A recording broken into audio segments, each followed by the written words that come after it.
What up, y'all? It's Joe Budden, here to talk about Prize Picks. Prize Picks is the best place to win real money while watching football. You can get up to 100 times your money.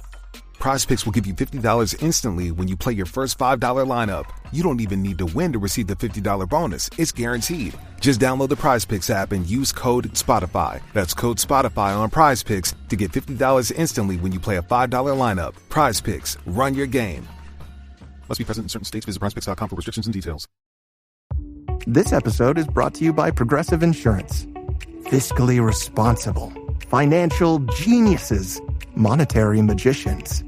These are things people say about drivers who switch their car insurance to Progressive and save hundreds. Visit Progressive.com to see if you could save. Progressive Casualty Insurance Company and Affiliates. Potential savings will vary, not available in all states or situations.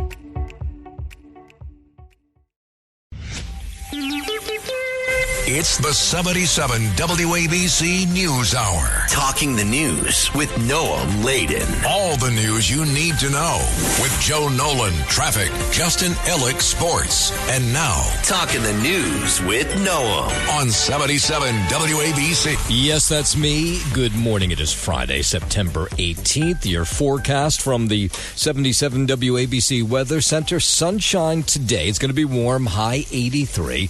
And then the weekend looks really great. Saturday, sunny, high 73. Sunday, sun and clouds, high 70.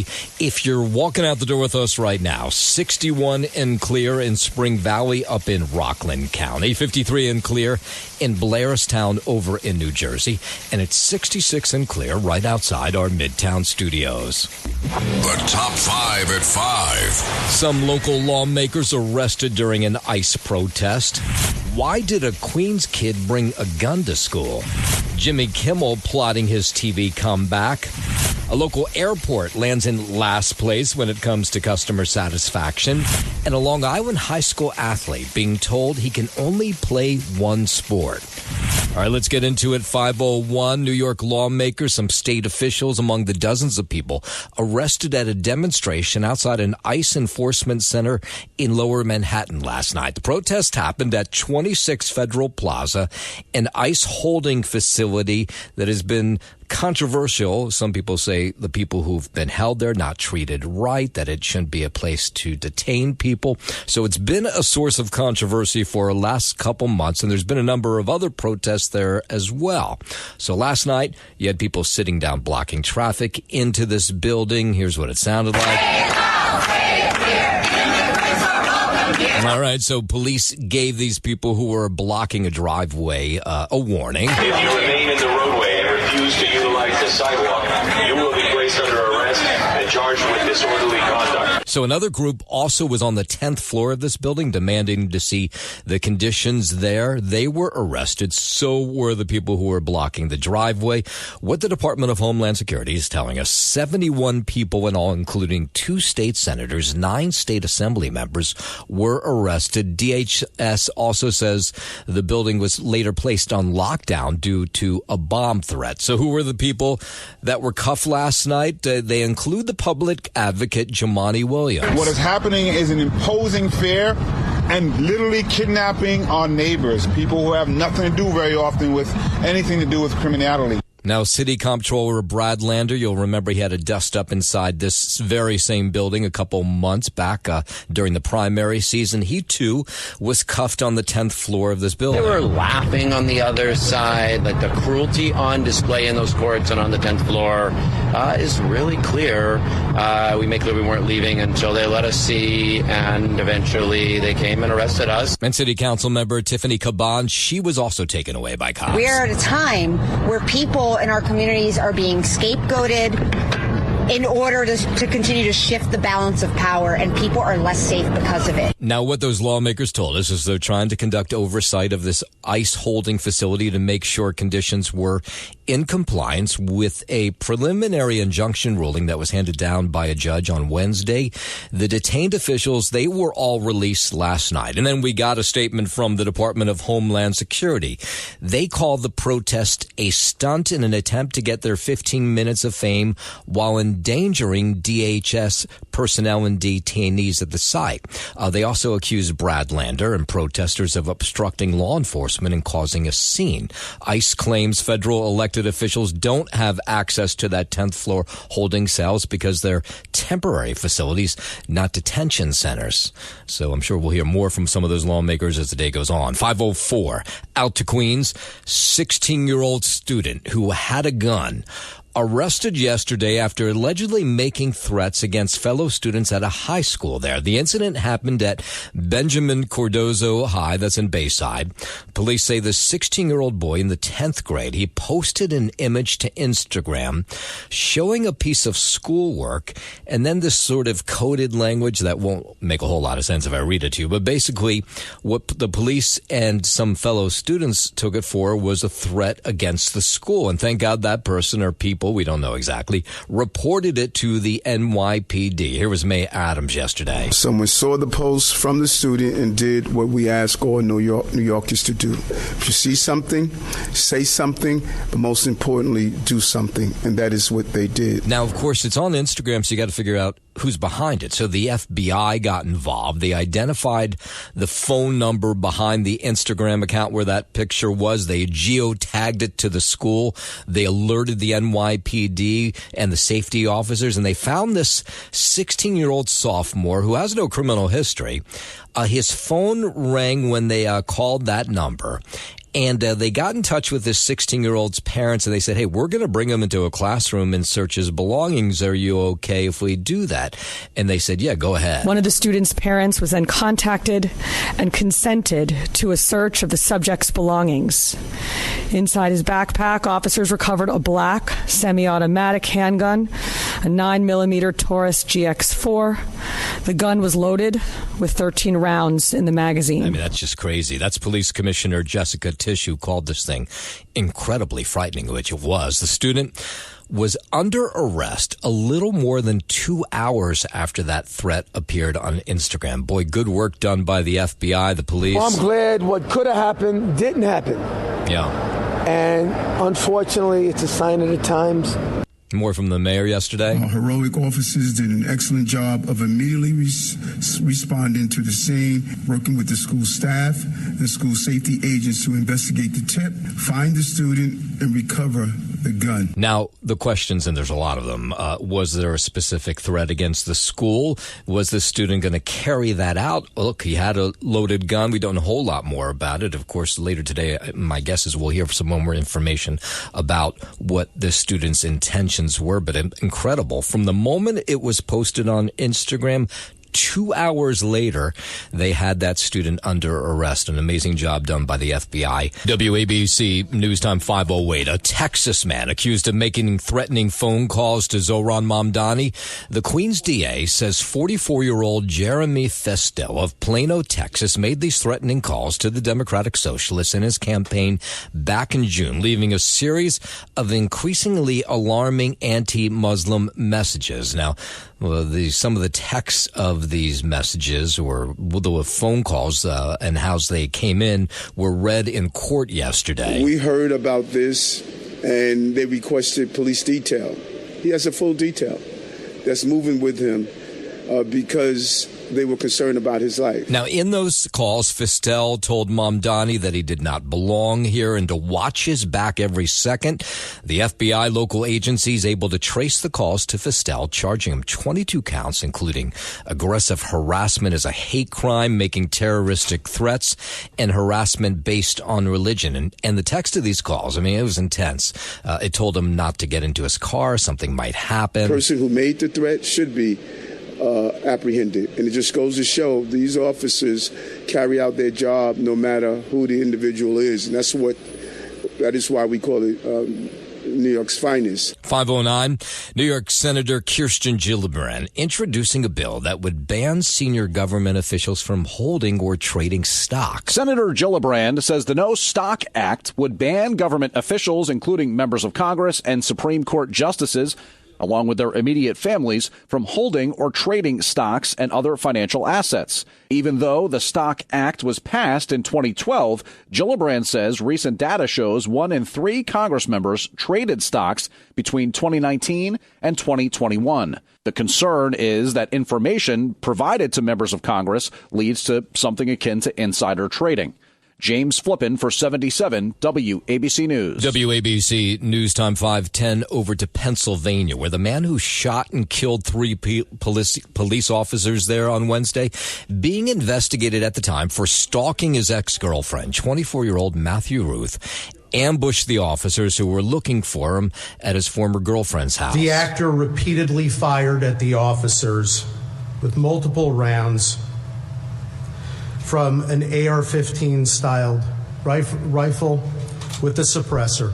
A York County district attorney says the ex-girlfriend's mother had called police the night before saying she saw Ruth outside the home with binoculars. A police sergeant, 2 detectives were killed, while another detective and a sheriff's deputy were critically wounded. The actor was spotted on her property with binoculars, looking through the residence, looking through a window. Now, when the shooting took place, police were able to fire back at this gunman, Ruth, and they killed him. There was a final exchange of gunfire. After that exchange, the actor went down.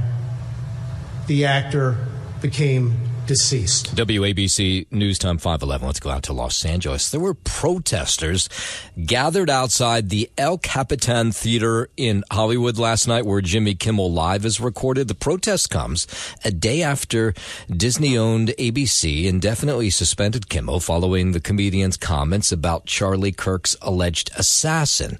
Well, here's one of the people who was outside the Jimmy Kimmel Theater, upset about the fact that his show's no longer on. The capitulation of ABC to Trump's fascist threats and the pressure from the FCC is a further escalation in the fascist lockdown of society. The message is clear: no matter how powerful you are, you have to watch what you say. Okay, so this woman is part of a group that's going to go down to Washington to protest Jimmy Kimmel, I guess the president as well. For the biggest nonviolent mass mobilization in U.S. history, but determined, raising the demand. This nightmare must end. Trump must go now. Now, President Trump, he was in the UK, he's back home, but he said it was bad ratings that led to Kimmel being taken off the air. Well, Jimmy Kimmel was fired because he had bad ratings more than anything else, and he said a horrible thing about a great gentleman known as Charlie Kirk. And Jimmy Kimmel is not a talented person. He had very bad ratings, and they should have fired him a long time ago. And President Trump suggesting the FCC should take licenses away from TV networks that are overwhelmingly critical of them. They're getting a license. I would think maybe their license should be taken away. It will be up to Brendan Carr. You know, that was him aboard Air Force One. FCC Commissioner Brendan Carr had threatened to take action following Kimmel's comments about the alleged assassin of Charlie Kirk. The president said when all the evening shows are critical of him, they're not allowed to do that. They're an arm of the Democratic Party. Anybody could replace him. The guy had no talent. Kimmel he was fired. He had no talent. It's a whack job. All they do is hit Trump. They're licensed. They're not allowed to do that. They're an arm of the Democrat Party. Now, the FCC Commissioner, Anna Gomez, she was saying yesterday that free speech must be protected. It is not the FCC's job to judge what is and what is not funny. It is not the FCC's job to determine what content should be. It's not even the FCC's job to determine if there's bias in a particular broadcaster. Yeah, so she's not on the same page as the White House, but she did say here what it takes to revoke a license from a TV station. It is extremely rare for the FCC to revoke a license because it has such harsh consequences on the licensee. And of course, all this connected to the assassination last Wednesday of Charlie Kirk. And it's amazing how much fallout there has been. Obviously, the murder of Charlie Kirk, but then everything and the aftermath. And Charlie Kirk was supposed to speak at Colorado State University there yesterday. Here's the Turning Point director person on that campus. That's the name of the organization Charlie Kirk founded and was in charge of. And so we saw this as a good opportunity to keep the spirit of debate alive and well on CSU as Charlie Kirk was supposed to be here. We see it as important not to let fear dictate our lives and stand proud in our rights and our convictions and our values. And so that's what we hope to achieve today. No, I would just like to add I'm really thankful to Colorado State University for working so close with our club, Turning Point USA's CSU chapter, as well as the UFA tour to make sure that today campus is safe. Yeah, now Charlie Kirk's funeral will take place Sunday in Arizona. President Trump says he thought Kirk could have easily been a future president. He just wanted to take care of youth. He loved youth. I've never seen anybody relate to youth like Charlie, and they related to him. And they're devastated. He was a great young man, incredible future. Some people said he might be president someday. I told him, I said, Charlie, I think you have a good shot someday at being president. The president says he'll be in Arizona this weekend to give remarks at Kirk's memorial that'll be held where the Arizona Cardinals play. So it's like 65,000 people. All right, in a moment, we'll tell you how the CDC's new vaccine advisory committee met yesterday and made some interesting decisions on vaccines. We'll get to that in just a moment. But first, 5:16, let's head over to the 77 WABC Sports Desk, and here's Justin Ella. Thank you, Noam Layden. Coming down the home stretch here in the Major League Baseball season. Start out here in Baltimore. Max Fried struck out 13 over 7 innings while earning his Major League leading 18th victory. Man, what a pickup he's been for the Yankees. And the Yanks blanked the Orioles 7-0 in last night's opener of a 4-game set. The victory moved the Yanks within 3 games of first place Toronto in the AL East. Both teams have 9 games left. New York has gone 17-7 since August 23rd to climb out of 3rd place in the division and take charge of the AL wildcard, where they sit 2 games up on Houston for the AL's first slot. Fried's 13 strikeouts tied a career high set last year against Boston, while with the Atlanta Braves he only allowed 3 hits, all singles, to win his 5th straight start, then reach a career high in victories. The lefty notched 17 wins in 2019 with Atlanta. Ahmed Rosario provided the Yankees with the lead for good with a 2-run, 2-out double in the first inning. It was 3-0 before New York pulled away with a 4-run 7th. Paul Goldschmidt singled in a run. Aaron Judge delivered a sacrifice fly to up his RBI total to 104. And then Giancarlo Stanton tacked on a 2-run double. Up next for the Yankees, Will Warren will get the start in tonight's Game 2 of 4 against the Orioles. First pitch from Camden Yards is scheduled for 7:05. As for the Mets in Queens, Jonah Tong threw 5 encouraging innings and earned the win for New York, who lengthened their lead 2 games up on Arizona in the race for the final NL playoff spot with a 6-1 victory over the Padres, taking 2 of 3 from San Diego in the process. Pete Alonso homered for the 4th straight game. Brendan Nimmo also went deep, and Juan Soto collected his 100th RBI for the Mets, who won a series for the first time since taking 2 of 3 from the Tigers from September 1st to the 3rd, moving within 4 games of the Padres for the NL's 2nd wild card. Tong, who allowed 6 runs while recording only 2 outs last Friday, gave up an unearned run on 4 hits while racking up 8 strikeouts. Alonso added a sac fly in the 7th. Up next for the Mets, Brandon Sproat will get the start in tonight's series opener of a 3-game weekend set against the Washington Nationals, New York's final home series of the regular season. First pitch from Queens is scheduled for 7:10. And your final from Buffalo last night, Thursday Night Football, Week 3 in the NFL getting underway. The Bills beating the Dolphins 31-21. Buffalo moving to a perfect 3-0 on the year, and the Dolphins falling to 0-3. Their collapse continues there out in Miami. And coming up on Sunday in the early slate, the Jets will get going out in Tampa Bay against the Buccaneers. Jets, of course, 0-2 so far this year. Bucks at 2-0, and Tampa Bay 6.5-point home favorites in that one. Before the Giants get going in primetime against the Chiefs on Sunday night, 8:20 p.m. kickoff there. Chiefs 0-2, Giants 0-2 as well, and Kansas City 6.5-point road favorites there at MetLife. That's your sport Sports. And I'm Justin Ellick on 77 WABC. WABC News Time 520. The CDC's new vaccine advisory committee, they met yesterday to consider changes to the childhood vaccine schedule. Correspondent Tony Waterman has more on this panel. Remember, they were all fired? Well, this new panel was all hired by Kennedy. This vaccine committee is hugely influential. Insurance companies usually cover the costs of the jabs it recommends. Critics say any changes could make it more difficult for Americans who want vaccinations to get them, especially low-income children. The advisory panel to the CDC voted yesterday to tweak recommendations for a measles vaccine that includes protection against the varicella or the chickenpox virus. The new guidance suggests the vaccine that's called MMRV should not be recommended for kids under the age of 4 because of a small risk for seizures in that group. Meanwhile, the Health and Human Services Secretary Robert F. Kennedy Jr. seeking to reform the nation's organ transplant system. Secretary Kennedy has announced that HHS is reforming the organ procurement and transplantation network, as well as investing in new ways to encourage organ donation. According to Kennedy, the change is coming after years of documented patient safety data failures and repeated violations of federal requirements. Transplant experts say there's been a spike in people revoking their organ donor registrations due to increased incidents of attempts to remove organs from patients who had mistakenly been declared dead. I'm Mark Mayfield. While we're down in D.C., Senate Republicans confirming 48 of President Trump's nominees yesterday. The Senate voting to cement all 4 dozen nominees at once. That's following a rule change, a change that was celebrated by Senate Majority Leader John Thune. Republicans have fixed a broken process and restored the Senate precedent that applied to previous presidents. Yeah, so GOP lawmakers changed the rules of the chamber last week. It allows them now to confirm low-level nominees in block, all 48 of these at one time. Today is the first slate of nominees.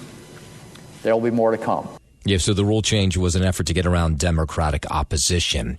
Russia is apparently turning to Cuba now to help fight its war in Ukraine. Currently, our good intelligence tells us about at least 20,000 people who have already, from Cuba, that have already filled the documents and have been recruited to fight for Russia. So this is during a national security briefing that yesterday that was hosted by South Florida Congressman Mario Diaz-Balart. And we'll hear through a translator how they apparently have brought these Cubans in. They signed contracts with the Russian army. This has happened starting back in 2023, apparently still happening. They pay them about $2,000 a month to take part in combat operations. I believe that Castro regime in Cuba and Russia are two sides of the same evil. That's why it creates such danger for democracy and for freedom in many countries, including, of course, Ukraine and Latin America. But for these Cubans, $2,000 a month, that's a lot of money. I believe also that defeat of Russia will lead to bringing down Castro regime in Cuba and liberation of Cuban people. Meanwhile, the President Trump, expressing disappointment in Russian President Putin, saying he thought the war in Ukraine would be the easiest to end. Here he was speaking at a news conference yesterday before he left the UK. The one that I thought would be easiest would be because of my relationship with President Putin, but he's let me down. He's really let me down. The president touting the wars he was able to help solve and said they're still working on ending the conflicts between Russia and Ukraine and Israel and Hamas. But we had settled just about every conflict. And as you know, we're working very hard on Israel and Gaza. All that's happening over there. Complex, but it's going to get done. It'll all get done right.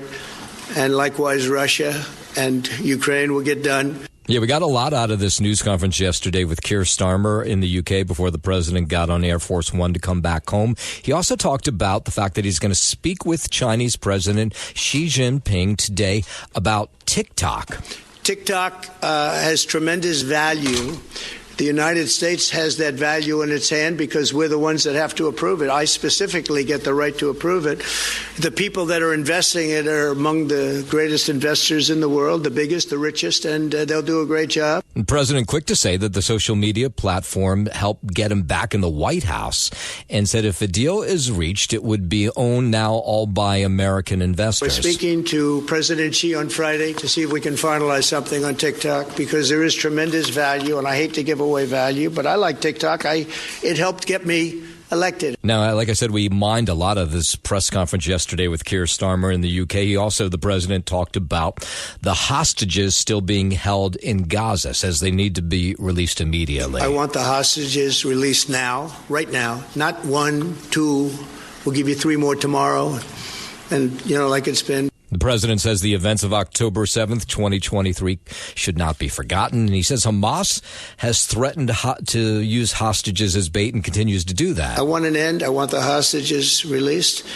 And I think it's going to be okay. But it has been a brutal period of time. But this has been going on for a long time. This is not something that's over the last year, 2 years, but this has been for decades and decades. And with Keir Starmer by his side, the president was asked about Britain's decision to recognize a Palestinian state. I have a disagreement with the prime minister on that score. Okay? One of our few disagreements, actually. 526. A massive asteroid being studied after making a close approach to the Earth yesterday. The asteroid, which is called 2025 FA22, is said to be comparable in size to a New York skyscraper, and it traveled at over 24,000 miles per hour while passing Earth. It was first discovered in March and initially thought to have a small chance of impacting in 2089, but NASA and the European Space Agency have confirmed that it poses no immediate threat. The asteroid's size and speed could cause catastrophic damage if it were to collide with Earth, potentially crushing a major city and causing fires as well as tsunamis. I'm Chris Coraggio. It's the 77 WABC News Hour. Talking the news with Noam Laden. All the news you need to know with Joe Nolan, traffic, Justin Ellick, sports. And now, Talking the news with Noam on 77 WABC. Yes, that's me. Good morning. It is Friday, September 18th. Your forecast from the 77 WABC Weather Center. Sunshine today, a little warmer than it has been, high 83. And then the weekend's going to be fantastic. Saturday, sunny, high 73. Sunday, sun and clouds, high 70. If you're walking out the door with us right now, so happy you are. 61 clear in Spring Valley up in Rockland County. It's 53 and clear in Blairstown over in New Jersey, and 66 and clear right outside our Midtown studios. WABC News Time 538. Let's go out to the campaign for mayor. We'll start with this threat against Zohran Mamdani. Maybe you heard something about it yesterday. A Texas man accused of making terroristic threats against Zohran Mamdani. Prosecutors say 44-year-old Jeremy Fistel, he's from Plano, Texas, threatened the Queens Assemblyman on multiple occasions between June and July in the form of voicemails in one email. Now, some of these graphic messages that were laced with all kinds of profanity were read aloud in a courtroom yesterday. Muslims don't belong here. Go on and start your car. See what happens. Yeah, and keep an eye on your house and your family. Yeah, prosecutors say when Fistel was confronted about the allegations, he said he had no intention of coming to New York City and that he just wanted to express his political beliefs. Here was his lawyer outside the courtroom yesterday. Look, the language, one could stand here and say it's not the right language, but it's free speech. Yeah, if he is convicted of the most serious charge, Fistel could face up to 60 years behind bars. He was granted $30,000 bail. He's due back in court November 19th. The judge also issued an order of protection prohibiting Fistel from making any contact with Zohran Mamdani. And out on the campaign trail, the other candidates responding to these threats here were Republican candidate Curtis Sliwa and independent candidate Andrew Cuomo. We want to make sure that every candidate is safe and secure, and those that work on their campaigns. Anyone who does this, they don't understand democracy. They don't understand what this country's all about. Now, Mayor Adams took this a little bit differently. He was asked to comment on these alleged threats during an event yesterday morning. He told reporters the NYPD is providing full security detail for Mamdani now. And he says there's irony to the fact that Mamdani needs support from the NYPD. There's something ironic about a person who called for protection for his life, but don't understand why we don't want to defund and disband our police department. And then later in the day yesterday, the mayor was ramping up his attacks on the media, claiming they're hurting his re-election efforts. Here's what he told news reporters at an off-topic question and answer session yesterday. It doesn't matter what I say. You have your own agenda, and the agenda is to undermine my campaign. So the mayor was referring to, there's just a slew of stories of what he's going to do if he drops out of the race, right? Going to Saudi Arabia to be the ambassador, to HUD, that he was going to go to that Yankees game last week on 9/11 to meet with the president, despite his repeated denials. He says he's having to force through what he called and used the word bull, and I can't say it, but you know what it is, that's being printed and reported, and he implored reporters to let him run for office. I got to just push through and forge through all of the bullshit that's being printed and reported. Let me run for office like you're letting every other candidate run for office. Mayor Adams currently polling at 6% in a four-way race that has Queens Assemblyman Zohran Mamdani way out front. But he says it's the media. This has been his narrative over the last week or so, that the press is the reason that he can't run a campaign or one that's doing well. Curtis Sliwa, he has a new commercial out this morning. And it talks about the fact that working people built New York City and that those same working people should be able to deserve to stay here, not make the city affordable for them.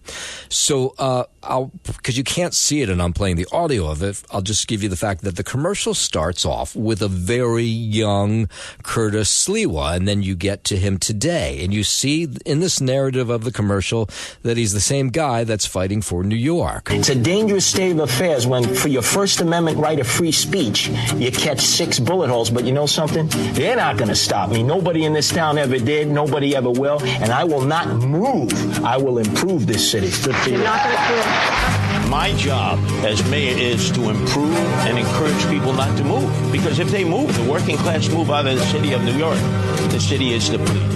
You put in the work to live here. It's time you have a mayor who will help you stay here. Yeah, and the commercial ends as that first one did with his wife Nancy, with that subway flying by him on the platform. Oh, you know what? While we're talking about the race for mayor, Mayor Adams was also talking yesterday about the fact that he doesn't think boys and girls should be using the same bathroom at the same time in schools. They're in there in a safe environment, and I do not believe a safe environment is allowing boys and girls to use the same facility at the same time. Now, the reason he's talking about that is that school district rules say students must be provided with access to facilities consistent with their gender identity. Adams says he respects how one identify themselves, but he says he's going to look into the issue and see what he can do to make sure boys and girls are not in the bathroom at the same time. And I'm going to look at exactly what the policy is, and if it's allowing them to be in the same restroom at the same time,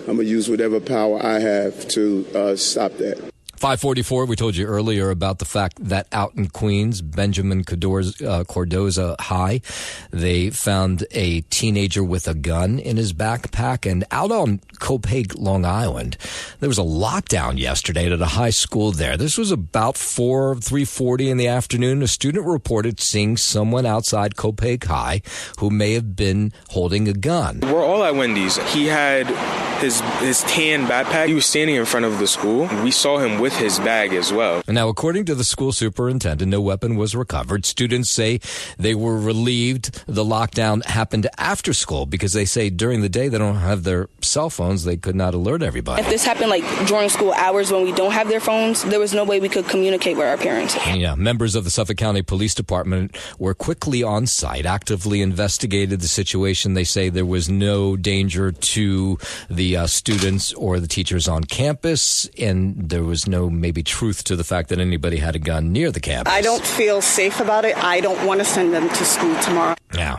All right, 5:45. Let's head over to the 77 WABC Sports Desk, and here's Justin Ellick. Thank you, Noah Maladen. We'll start on the diamond out in Baltimore. Max Fried struck out 13 over 7 innings while earning his Major League leading 18th victory.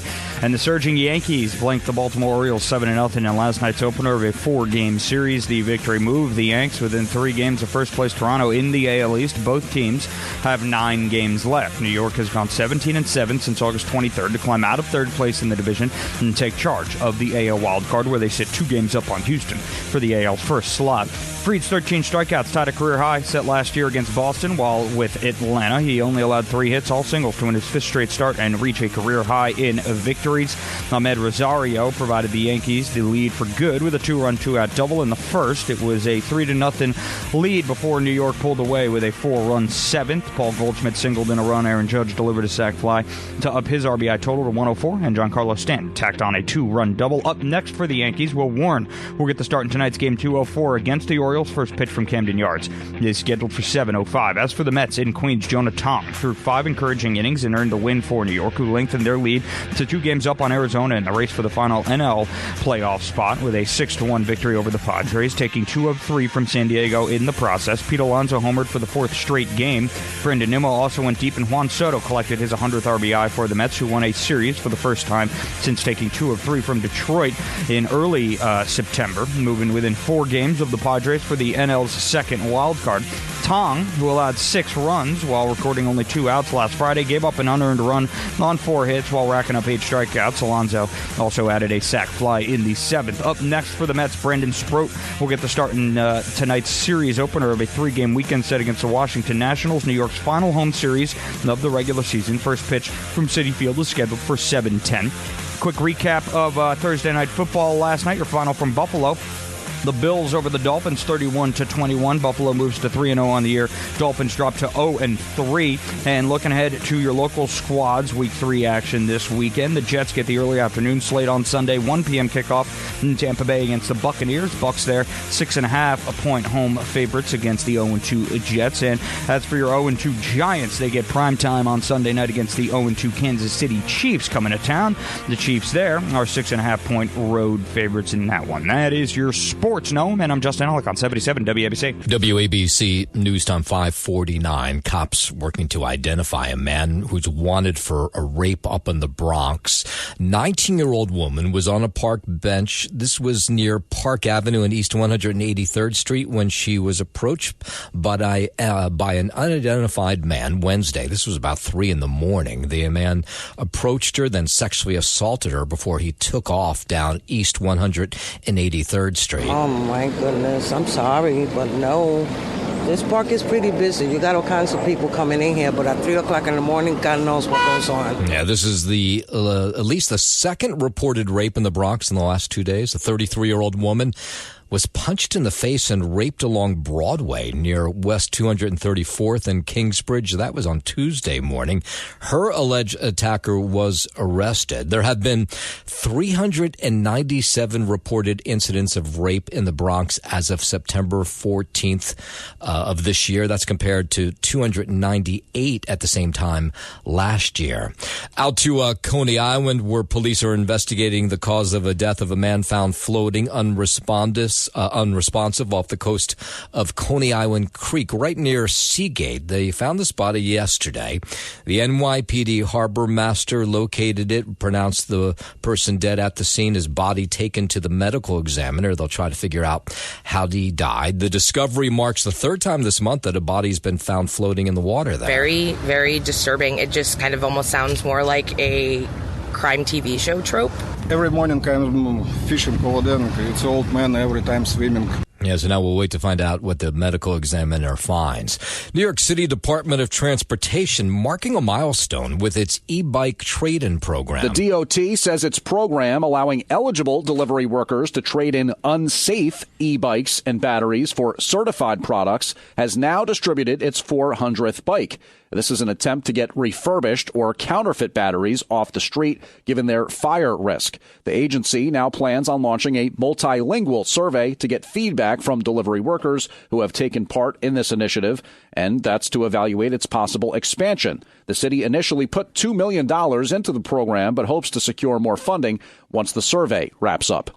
James Flippin for 77 WABC News. If you're one of those people who was frustrated flying out of Newark Airport, you are not alone. A new customer satisfaction study shows that Newark Airport comes in dead last of all the airports across the country when it comes to customer satisfaction. This is found in a J.D. Power study. Here were some people who were walking through Newark Airport yesterday. Now, some say, I'm having this is great. The airport's fine. Others say, no, I'm not surprised by the study at all. I can understand it. I don't really fly Newark that much. It's a little bit confusing to get around. I'm surprised because I feel like they've been redoing it. Well, I can only hope it gets better. The J.D. Power study was conducted from July of last year through July of this year, and that was during all the delays and cancellations. Remember those back earlier in the summer?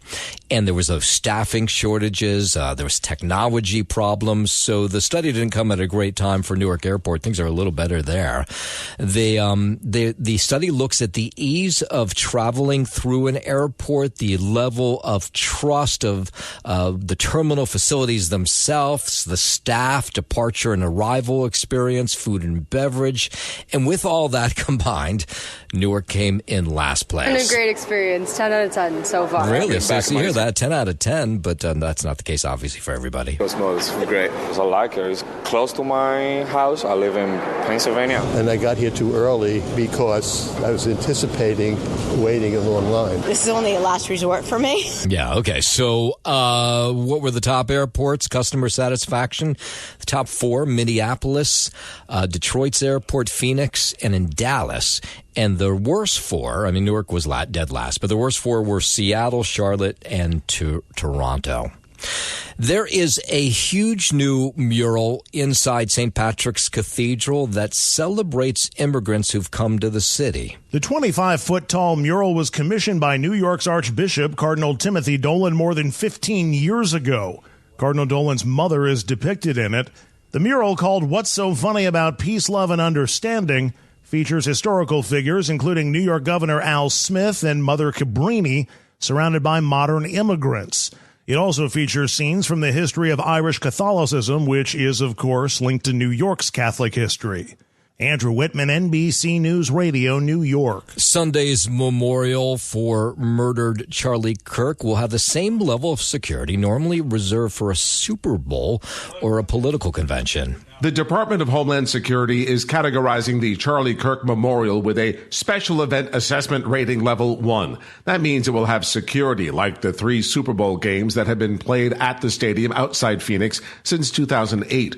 President Trump, Vice President Vance, and several cabinet secretaries are expected to speak at the service for Kirk, who was shot and killed while speaking on a college campus in Utah. I'm Rory O'Neill. 5:54, let's go out to Long Island. So a Long Island high school student is being told he has to choose sports, either soccer or football. It's 16-year-old Ryan Leary, and he wants to play both sports, but the high school senior, who was captain of a soccer team last year and is a 2-time All-State athlete, has been told to choose one sport or the other. Now, in the end, he chose football, but he says it's just not fair. He says he wants to play both sports. It's been my whole life. Ever since I was 4, my dad put a soccer ball at my feet. There's pictures of me in my baby crib with soccer balls in there. I was heartbroken. It was hard to hear. It's the sport I love, and I wanted to play football.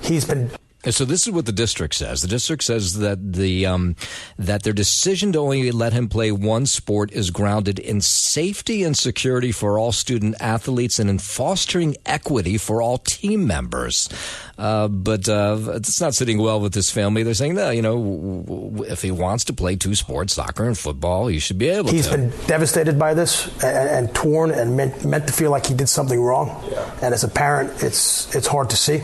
Yes, so Section 8 of the governing body for high school athletics in Nassau County says there's no rule that prohibits a student from playing two sports in the same season. So in the case of Ryan, he wants to play wide receiver on the football team and then have his normal spot on the pitch on the soccer field. But they've been told, no, that can't happen. Here's somebody who knows something about the rules saying this is all kind of ridiculous. The kicker, they blocked the kick. So he was once a kicker, by the way, Ryan. Now he's a wide receiver. The kicker, they blocked the kick. He can become a player because he got to make a tackle. You know, a kicker, and on a kickoff, he may have to make the tackle. So a kicker is a football player. Okay, not sure what that's all about. But either way, they're being told he can only play one sport. He's chosen football for now. He's hoping that the school reverses a decision and lets him play soccer as well. And it's not even officially fall yet, but we're already talking about the holiday season. The Winter Village at Bryant Park is coming back. The annual festive open-air market right behind the New York Public Library on 42nd Street and 5th Avenue will open on October 24th and stay open through March 1st. The village features tons of vendors, merchants, and gourmet treats like the Instagram-famous hot chocolate with swirls of toasted marshmallow that costs $13. There's also ice skating, cozy igloos, and bumper cars. Lisa G., 77 WABC News. $13 for hot chocolate. Geez. 5:57, traffic, transit on the 7s. Here's Joe Nolan. Must be very special marshmallows. Or it has to have a lot of booze in it or something, right? Well, something, yeah. I didn't think of that. Yeah, good point.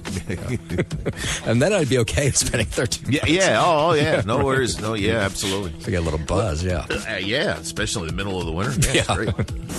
Thanks for listening to the News Hour with Noam Laden. You can hear the News Hour with Noam Laden weekday mornings at 5 on 77 WABC. If you like the podcast, share it with your friends and listen anytime at WABCRadio.com and download the WABC Radio app. Hit that subscribe button on all major podcast platforms. Plus, follow WABC on social on Instagram, TikTok, Facebook, and X. See you next time for a new episode, so you never have to wonder. What the heck is going on here? DC politicians want to enact harmful credit card mandates that could take away your cash back and rewards points. Perks that stretch your budget and make life a little easier. Losing these benefits means less money for your family's everyday essentials like gas and groceries. The perks you rely on could disappear, leaving you with higher costs and fewer options. Tell Congress to guard your card and oppose the Durbin-Marshall credit card mandates. Paid for by Electronic Payments Coalition.